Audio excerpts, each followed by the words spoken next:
Welcome back, everyone. This is the portion of the show where me and Petey talk about some kind of specific entertainment, movie, TV show, whatever, pretty much movies and TV shows. So this week, what we decided to do were me and Petey both picked two movies. And we did not do this on purpose, but it just so happens we picked some fucked up ass movies. Mm-hmm. Petey's movie being Silenced, starring Gong Yu. You've seen Gong Yu in like a lot of shit. Like, there's just amalgamation of things I could fucking look up and name. Mainly, specifically for Shop of Coffee Prince.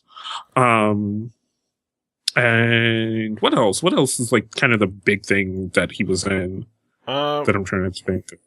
He was in a recent action movie that I cannot remember the name of that we have not seen yet.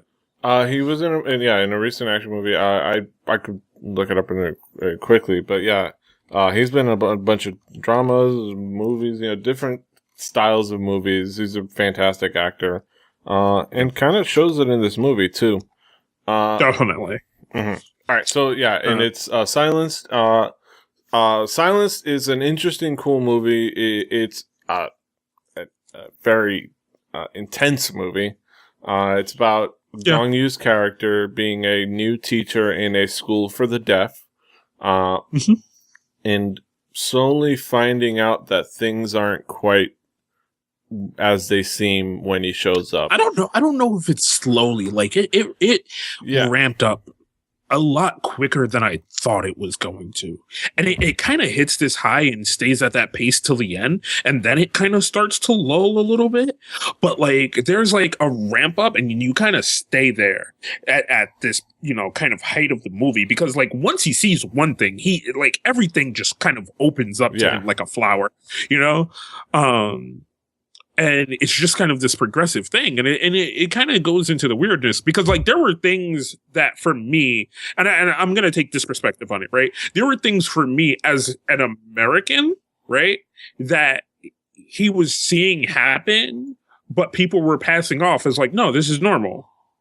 Right? Yeah. And he was like, okay, it's somewhat normal, but there seems to be a slight extreme to it. You know what I'm saying? And like, even in the sense of, that's supposed to be normal, it was fucked up, whereas like, cause shit like that doesn't fly in America. Like the scene where the teacher is in the teacher's office beating the living fuck out of a child. Like he's literally fighting this kid like he stole money from him. Like, like,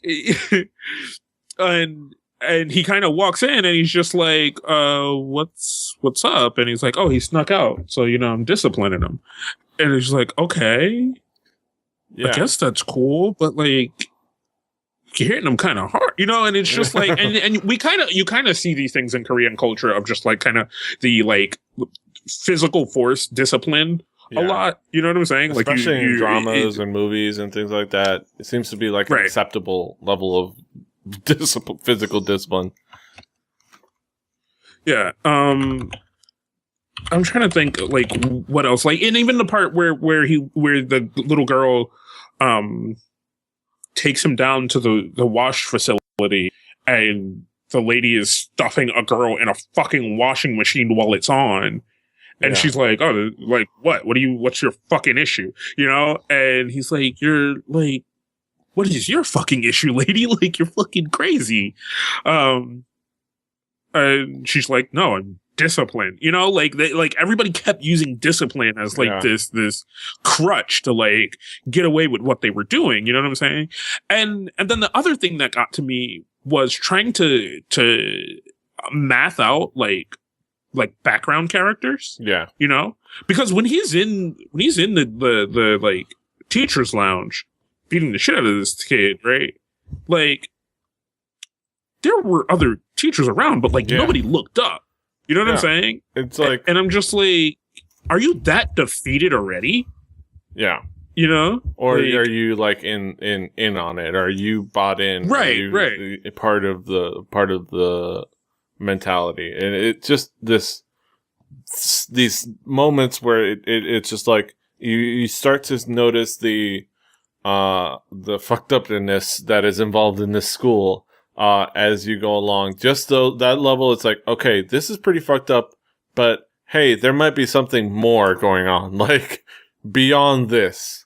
And the first domino leads to the next domino. Like the first thing that happens is the first thing that happens is from that abuse is when they get to take them to the hospital and find out, you know, they give her an examinations, find out she's being sexually assaulted. Like, okay, like, and then that starts the next step and the next step, and this intense story. And speaking of like the characters, the acting is what's the big thing about this movie. The way each of the characters is portrayed, especially the lead characters, and I guess that you would call them the villains, the like villains. Each character is portrayed so, I think, such the right way. I don't know. How did the acting feel to you? How did you get? There were parts that were like kind of over the top. Yeah. Like, you know, like there were some characters who were like the disciplinary lady. I can't think of what her character name was. Yeah. She was like very cartoon villain in a sense. You know what I'm saying? Like throughout the whole movie, she was very, very cartoon villainy. Yeah. Should I Photoshop a mustache on her face? Like I did that one. Yeah, like especially when she's holding the paper to the other lady, like, "Oh, I beat you here. I got the deed." Like, okay, yeah, okay. But how about the other characters, especially Gong Yu? Gong Yu's like at the center. He was the kids. The people's rights lady and him, amazing, dude. Like, holy shit, like hit me in the heart. Amazing. Like all of their acting. And I was so glad the focus was a lot more on them than it was on the people who were being bad. And a lot of their shit was just in flashbacks of them doing horrible things. Yeah. Because other than that, they were terrible. Yeah, and it was focused on them, and their acting really kind of grounds it in a way, because they kind of hook you in. Gong Yu has this very likability, but still can kind of portray this like turmoil within the character. But the moments where he gets the kids to open up, it's like you feel those, and like the kids are fantastic. One of them, oh my god, the kids are fucking amazing, dude. Especially Kim Soo Hyun, I believe, the little girl that was in The Good Doctor. Yeah. That, and her on You Who Came from the Stars really tells me that she is a phenomenal actress, like in so many different ways. Yeah, and all the kids, even the especially the boy. The boy's journey. How did you feel about like the boy's journey? Because I think his was an interesting kind of portrayal. So it's one of those things, right? You initially feel bad for the girls because they're little girls getting raped, right? Mm-hmm. But then when I am so glad I'm kind of good at this sometimes with certain movies where I can logic out things. You know what I'm saying? Like, I can logic out, like just certain things that are happening. And I really, really thought about it. Like, not only was like he also getting molested in this story, but he was also on the constant end of getting the living shit beat out of him. Yeah. And then, like constantly. And then on top of that, and then that was enough. That should be enough.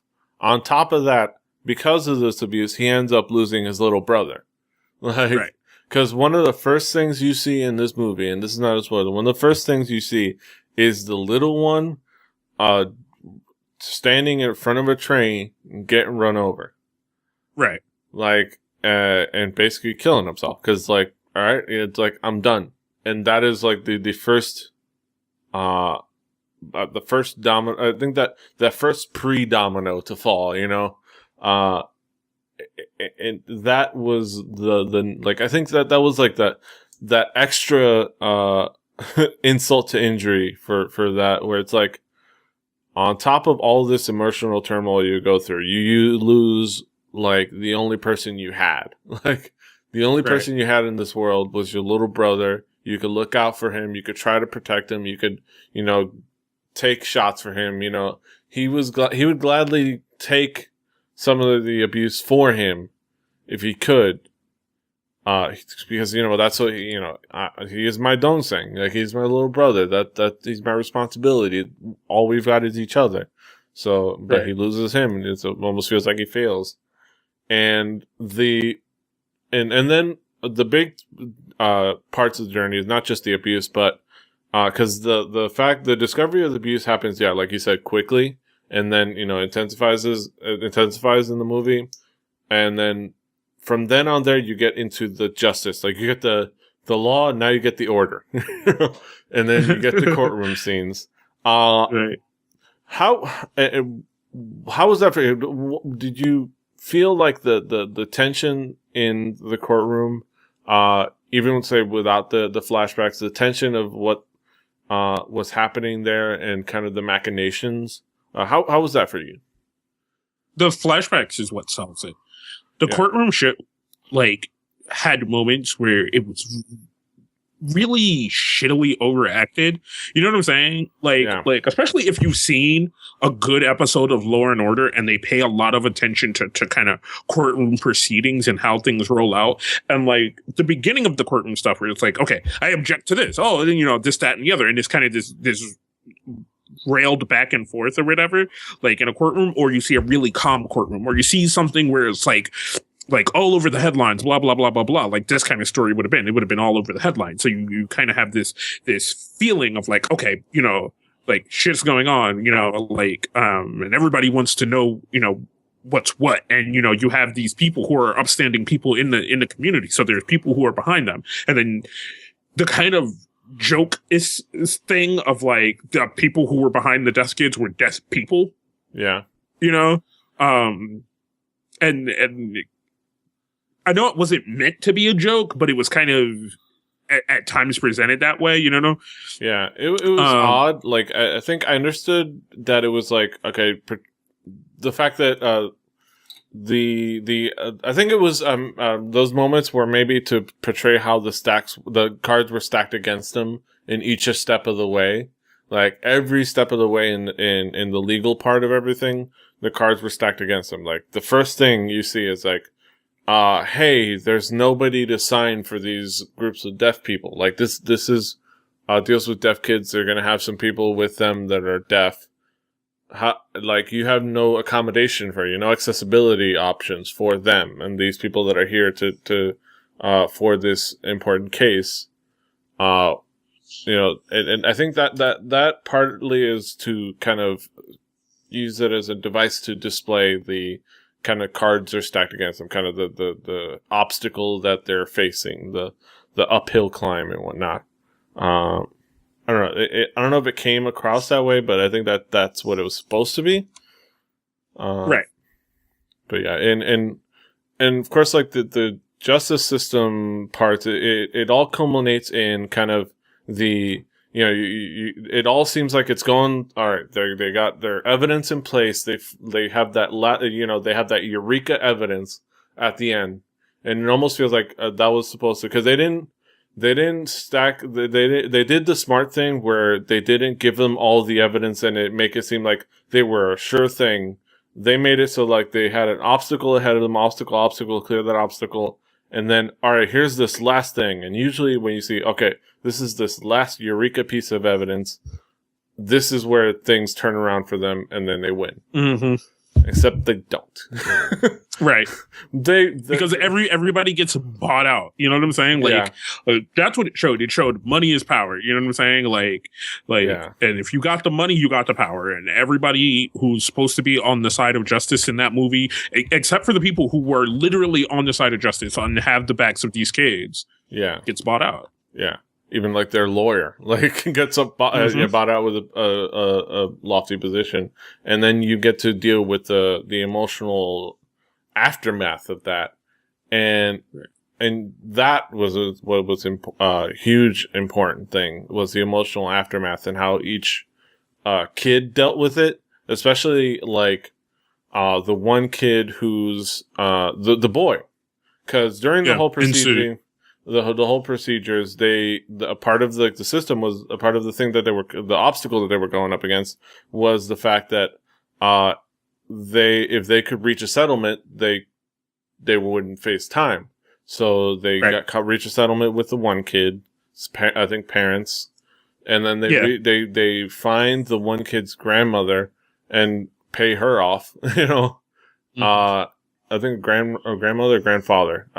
Grandmother. It was his grandmother, and her only son was like ill and sick, you know? Yeah.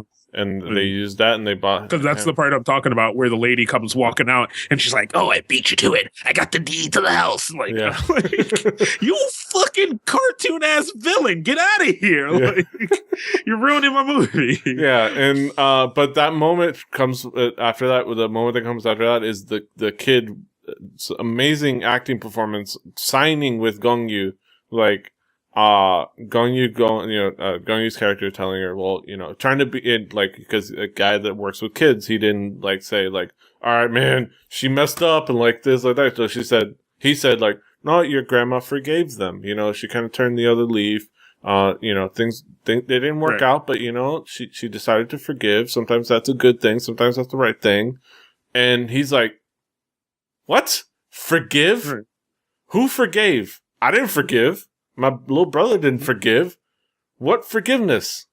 Like, how, what forgiveness?" And you could see like that emotional turmoil that he felt betrayed by his family. Like, he loses. I mean, he felt betrayed by everyone. You know what I'm saying? Like, he was like, I didn't get my turn to speak. I didn't get my turn to have my chance at righting this wrong that happened to me. He's like, "Yo," like, he's like, "This shit happened to us. Like, it didn't happen to them. It didn't happen to anybody. It happened to me. It happened to my little brother. My little brother died for this shit. I'm the one who got fucking, like, the shit beat out of me on a daily basis. Like, that didn't happen to them. That didn't happen to anybody else. Like, where's my say in this shit, you know?" Yeah. Exactly, and because like that was the moment where you can see him practicing, like he was practicing what he was gonna say, like he was gonna go, all right.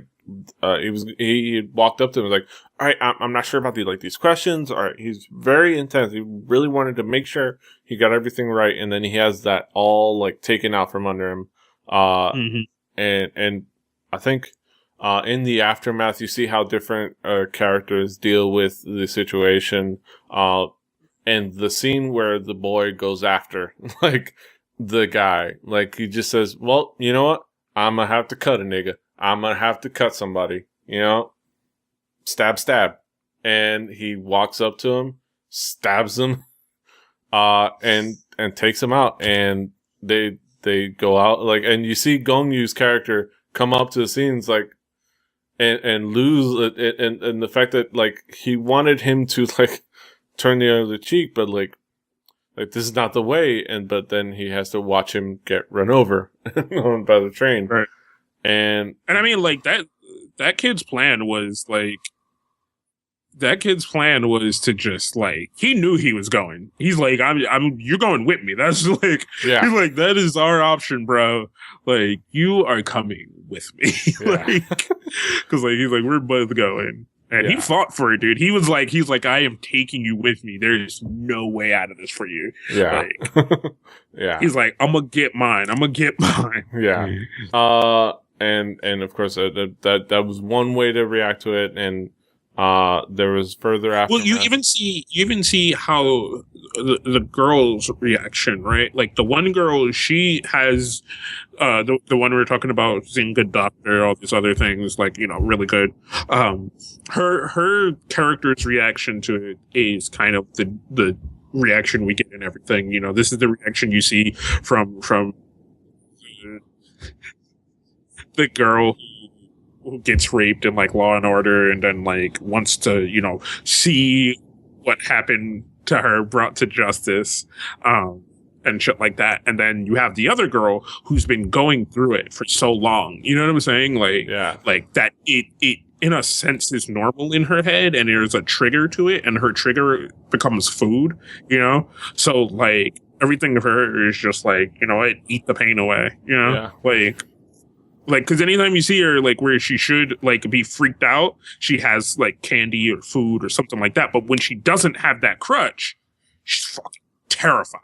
Yeah. You know? Yeah. And then the movie is also defined by really cool moments, acting wise, and a couple of really cool moments. Back to the courtroom scene. I think one of the best moments was, Kim Soo-hyun's, the kid, her, you know, her hearing the music that, like, because what part of the testimony she says that she heard music and then she followed the music, and it's like, well, but you're deaf. It's like, well, I heard the music. I don't know how else to say it to you, but I heard music and I went towards it. And they actually tested her and she passed. So you see her, like, they turn on the music, she raises her hand. They turn off the music, she drops it. Raises her hand, drops it. And it's like, obstacle, you know, achievement unlocked. And then another great a moment that drives it home is at the end, close to the end, you see Gong Yu's character in that protest getting doused by the hose with that picture of the kid repeating his name. Is like, oh my god, dude, that was some shit, you know? Like it's just like that like emotional. everyone else is like fighting and like you know, like all this turmoil and chaos trying and this to do riot. shit, you know, and he just like is like yo, like this is what it's about. Like think like it's these kids who have had nobody to speak for them, you know. Yeah. And of course the moment at the end where he walks by the sign, the tourism sign for the fake city that the whole thing was at, is like God. And he sees this picture of this beautiful city, the city of smog. It's like the complete opposite of everything you experienced from that town, right. and it all ties it into this bow. And I think overall was a fantastic movie that I think should be seen. I think it was a wonderfully acted, intense movie, and on top of all that, you can take home the fact that emotionally, you can take home the fact that all of that happened for reals. You know, that is based on a true story. Not exactly the way they showed it, because they kind of simplified the amount of, kids and the amount of, teachers, but they told a, story based on true facts, and actually caused change, because one of the people that attended the movie was the president at the time, and it caused some investigations to be brought out again, and some people brought to justice, because like I said at the end of the movie, some of the people that got those light sentences got reinstated into that very school that they into the very real school that this is based on, to teach kids again, mm-hmm. and that caused, and when this movie came out, that brought that to light and caused some things to happen. So really cool, intense movie that made some change. So that was Silenced.